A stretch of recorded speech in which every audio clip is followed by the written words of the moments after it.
शिक्षा और संस्कृति की आवाज जानी पहचानी 91.2 एफएम पर उत्तराखंड मुक्त विश्वविद्यालय आपके लिए लेकर आया है हेलो हल्द्वानी। हेलो हल्द्वानी एक सामुदायिक रेडियो है जिसे आप 91.2 मेगाहर्ट्ज की फ्रीक्वेंसी पर सुन पाते हैं और इस रेडियो को उत्तराखंड मुक्त विश्वविद्यालय संचालित करता है। इस रेडियो पर जहां हम एक तरफ समुदाय से जुड़े हुए, समाज से जुड़े हुए कार्यक्रम आपके सामने लेकर आते रहते हैं, तो वहीं विश्वविद्यालय से जुड़े हुए विद्यार्थियों की जानकारी के लिए भी हम कई कार्यक्रम यहां पर लेकर आते रहते हैं। तो ऐसी ही एक जानकारी के साथ आज हमारे साथ मौजूद हैं उत्तराखंड मुक्त विश्वविद्यालय के मनोविज्ञान विभाग से डॉक्टर भाग्यश्री जोशी, और इनकी जानकारी का आज का विषय है स्वप्न और नींद। हमें नींद क्यों आती है, हम सपने क्यों देखते हैं, नींद कितने प्रकार की होती हैं और नींद पूरी न होने से क्या कुछ हमारे शरीर पर प्रभाव पड़ता है, ये सारी जानकारी आज आप तक पहुंचा रही हैं डॉक्टर भाग्यश्री जोशी। तो डॉक्टर भाग्यश्री, आपका बहुत बहुत स्वागत है हेलो हल्द्वानी के स्टूडियो में। नमस्कार। 91.2 एफएम पर आप सुन रहे हैं उत्तराखंड मुक्त विश्वविद्यालय का कम्युनिटी रेडियो हेलो हल्द्वानी। आओ सीखे मनोविज्ञान की अगली श्रृंखला में मैं डॉक्टर भाग्यश्री जोशी, मनोविज्ञान विभाग, उत्तराखंड मुक्त विश्वविद्यालय से आप सभी के सामने पुनः उपस्थित हूँ, लेकर एक नया विषय स्वप्न एवं नींद। इस कक्षा में हम जानेंगे कि नींद क्या होती है, सोना क्यों आवश्यक है, नींद कितने प्रकार की होती है और निद्रा से संबंधित रोग क्या क्या होते हैं, इनके विषय में हम जानेंगे। तो आइए शुरू करते हैं। जैसा कि हम सभी जानते हैं कि जो नींद है वो एक जैविक अभिप्रेरक है। जिस तरीके से भूख, प्यास, मलमूत्र त्याग की व्यक्ति को आवश्यकता होती है, उसी तरीके से निद्रा भी व्यक्ति के लिए बहुत ही आवश्यक मानी जाती है। यदि आप सोएंगे नहीं तो आप बहुत ज्यादा थकान और बीमार सा महसूस करने लगते हैं। मनोवैज्ञानिकों का मानना है कि लोग किसी तरह की कमी को पूरा करने के लिए नहीं सोते, बल्कि नींद एक ऐसा जरिया है जिसके द्वारा हम अपने शरीर में उस उपस्थित ऊर्जा को इकट्ठा करते हैं जिसकी हमको उस समय तो किसी कार्य को करने के लिए आवश्यकता नहीं हो रही, लेकिन जिस समय हम शारीरिक एवं मानसिक रूप से बहुत थकान महसूस करते हैं तो उस समय वो ऊर्जा हमारी उस थकान को दूर करने के लिए कार्य में लाई जा सके, इसलिए हम उस ऊर्जा को एकत्रित करने के लिए सोते हैं। तो बहुत बार आपने सोचा होगा कि नींद क्या है। इसके पीछे पहले तो एक दार्शनिक विचारधारा थी। अरस्तु, रूसो के टाइम में जो दार्शनिक थे, उनका मानना था कि व्यक्ति क्यों सोता है, सपने क्यों देखता है, इसके पीछे उन्होंने एक थ्योरी, एक सिद्धांत बताया था। उनका ये कहना था कि व्यक्ति जब सोता है तो उसके शरीर से उसकी आत्मा बाहर निकलती है और बाहर निकल करके वो जितनी भी चीजों को देख रही होती है वो व्यक्ति को सपने में दिखाई देती हैं। और यदि व्यक्ति को एकदम से उठा दिया जाए तो उसकी जो वो आत्मा है वो उसके शरीर के अंदर वापस नहीं आ पाती और जिसके कारण व्यक्ति की मृत्यु हो जाती है। लेकिन जब मनोविज्ञान विषय का प्रादुर्भाव हुआ, बहुत सारी रिसर्चेस हुई, बहुत सारी खोज हुई, तो ये इस नींद के ऊपर, स्वप्न के ऊपर बहुत सारे मनोवैज्ञानिकों ने काम किया, बहुत ज्यादा फ्रॉइडनेस के बारे में काम किया है। तो इन लोगों ने बताया कि जो नींद है वो एक जैविक अभिप्रेरक है। जैविक अभिप्रेरक, जैसे मैंने आपको बताया कि जिस तरीके से भूख की आवश्यकता होती है, यदि आप खाना नहीं खाएं तो आप जीवित नहीं रह सकते। आपको पानी की आवश्यकता होती है, अगर आप पानी नहीं पिएंगे आप जीवित नहीं रह सकते। ऐसे ही अगर आप नहीं सोएंगे तो बहुत सारे मानसिक रोगों का आप शिकार हो सकते हैं, बहुत सारी शारीरिक व्याधियों का आप शिकार हो सकते हैं। तो जो नींद होती है, नींद की दो अवस्थाएं होती हैं, या हम कह सकते हैं कि जो नींद होती है वो दो प्रकार की होती है। पहली नींद को जो है रैम कहा जाता है, जिसे कि रैंडम आई मूवमेंट स्लीप, यानी कि तीव्र आंख गतिक नींद कहते हैं। और जो दूसरी नींद होती है उसे नॉन रैम यानी कि non random eye movement sleep, यानी कि अतीव्र आंख गतिक नींद के नाम से जाना जाता है। जो तीव्र आंख गतिक नींद होती है, यानी कि जो रैम होती है, रैंडम आई मूवमेंट स्लीप जो होती है, ये जो नींद होती है वो बच्चों में बहुत ज्यादा अधिक पाई जाती है। जब बच्चे छोटे होते हैं उनमें इसकी मात्रा अत्यधिक होती है। इस नींद में व्यक्ति जो होता है, जब वो सोता है तो उसके आई बॉल में मूवमेंट होता है। अब बहुत बार आपने बच्चों को सोते हुए देखा होगा या किसी बड़े को भी सोते हुए देखा होगा तो जो उसकी आंख की पुतली होती है उसमें मूवमेंट हो रहा होता है, वो हिल रही होती है। तो ये संकेत है कि वो व्यक्ति रैम में सो रहा है, रैंडम आई मूवमेंट स्लीप में सो रहा है। इसके अलावा जो रैंडम आई मूवमेंट स्लीप है, इसमें व्यक्ति सपने बहुत ज्यादा देखता है। मनोवैज्ञानिकों का मानना है कि जो सपने होते हैं हमारी नींद के संरक्षक होते हैं। यानी कि अगर आपको सपने दिख रहे हैं तो इसका मतलब है आप अच्छी नींद में सो रहे हैं। तो जो रैंडम आई मूवमेंट स्लीप होती है, इसमें व्यक्ति को सपने बहुत अधिक दिखाई देते हैं और सुबह उठने के बाद वो सपने उसे याद होते हैं। बहुत बार ऐसी परिस्थितियों का भी सामना आपने किया होगा या किसी को कहते हुए सुना होगा कि आप कहीं पर सो रहे थे और आपके अगल बगल में कोई बातें कर रहा था, तो आपको ये महसूस होता है कि आप वो सारी चीजें अपने सपने में देख रहे हैं, अपने सपने में सुन रहे हैं। ऐसा आपने कभी महसूस किया हो तो इस बारे में थोड़ा सोचिएगा, या कभी कोई आपसे अगर इस बारे में बातें शेयर करे कि अभी आप जो बोल रहे थे मैं तो इसको सपने में देख रहा था या देख रही थी। तो ये होता है रैंडम आई मूवमेंट स्लीप में। जब आप तीव्र गतिक नींद में सो रहे होते हैं तब आप ऐसा महसूस करते हैं। जो तीव्र गतिक नींद होती है, इसमें जो व्यक्ति है उसका ब्लड प्रेशर भी नॉर्मल होता है और उसकी पल्स रेट भी नॉर्मल होती है। यदि ऐसी नींद में अगर आप व्यक्ति को उठाएंगे तो उसको ज्यादा परेशानी का अनुभव नहीं होता और वो एकदम से उठ जाता है। जो दूसरी नींद होती है उसे हम कहते हैं non random eye movement sleep, यानी कि अतीव्र आंख गतिक नींद।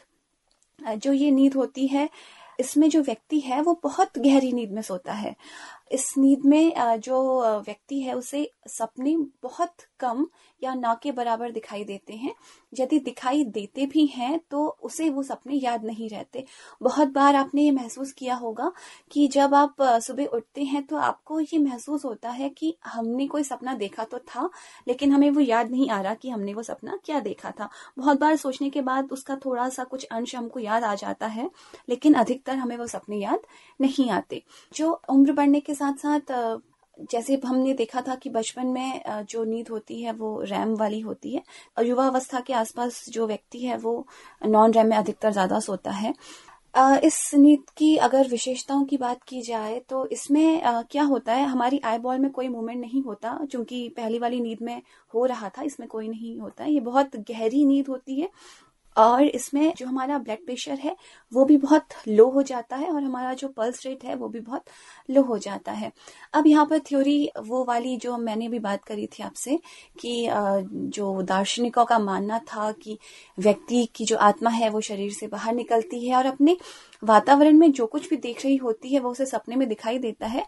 उसको आप यहाँ पर लेके आकर के अगर देखेंगे तो अगर व्यक्ति जो नॉन रैम में सो रहा होता है, अतीव्र आंख गतिक नींद यानी कि non random eye movement sleep में सो रहा होता है, वो बहुत गहरी नींद सो रहा होता है, उसका पल्स रेट बहुत लो होता है और उसका जो बीपी होता है वो भी बहुत लो होता है। तो ऐसे व्यक्ति को यदि आप बहुत झटके से उठाते हैं तो जो उसका ब्लड प्रेशर है वो फ्लैक्चुएट करता है, एकदम लो से हाई होने का खतरा रहता है। उसकी पल्स रेट एकदम लो से एकदम से हाई होने का खतरा होता है, जिसके कारण कभी कभी हाई ब्लड प्रेशर के कारण उसकी तबीयत बिगड़ सकती है, एकदम से पल्स रेट बढ़ने के कारण उसकी तबीयत बिगड़ सकती है। कुछ परिस्थितियों में व्यक्ति को मृत्यु तुल्य कष्ट का अनुभव हो सकता है, या अगर किसी को कोई हार्ट प्रॉब्लम वगैरह है तो उसकी मृत्यु होने की संभावना भी होती है। इसलिए कहा जाता है कि व्यक्ति को एकदम से नींद से नहीं उठाया जाता। तो अगर आप देखेंगे कि वो थ्योरी जो थी वो उसे मनोवैज्ञानिकों ने कुछ इस तरीके से यहाँ पर सिद्ध करने की कोशिश की थी। तो अभी हमने देखा कि नींद के ये दो प्रकार होते हैं। तो अगर आप अब देखेंगे तो अगर महसूस करिएगा कि आप कौन सी नींद में सोते हैं और किस प्रकार की नींद आपको आ रही है।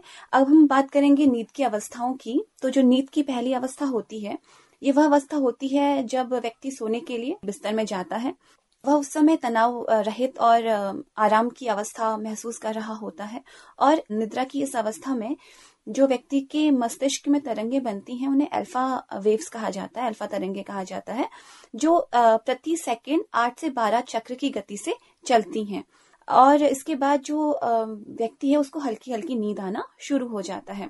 इस अवस्था में व्यक्ति को नींद से जगाना थोड़ा आसान होता है, वो एकदम से नींद से उठ जाता है और उसे कोई कष्ट का अनुभव नहीं होता।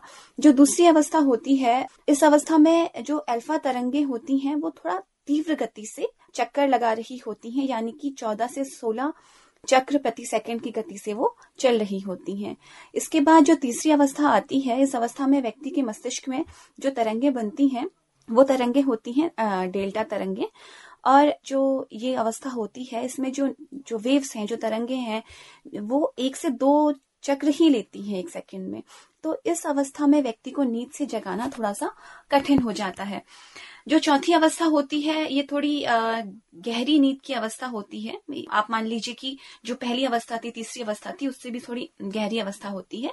इस अवस्था में जो 50% वेव्स होती हैं वो डेल्टा वेव्स कार्य कर रही होती हैं, और इस अवस्था में व्यक्ति को नींद से जगाना बहुत ही ज्यादा मुश्किल हो जाता है।